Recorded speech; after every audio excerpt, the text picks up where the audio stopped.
Genesis chapter 26 verse 1 hanggang 35. Si Isaac sa Gerar at sa Beerseba. Tulad ng nangyari ng panahon ni Abraham, nagkaroon muli ng tagutom sa lupain ng Kanaan, kaya't nakarating si Isaac sa Gerar, sakop ni Abimelech na hari ng mga Filisteo.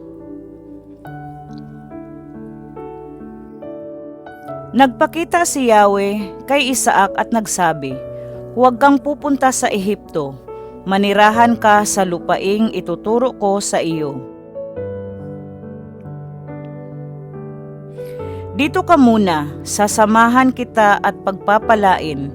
Ibibigay ko sa iyo at sa iyong lahi ang buong lupaing ito, tulad ng aking ipinangako sa iyong amang si Abraham."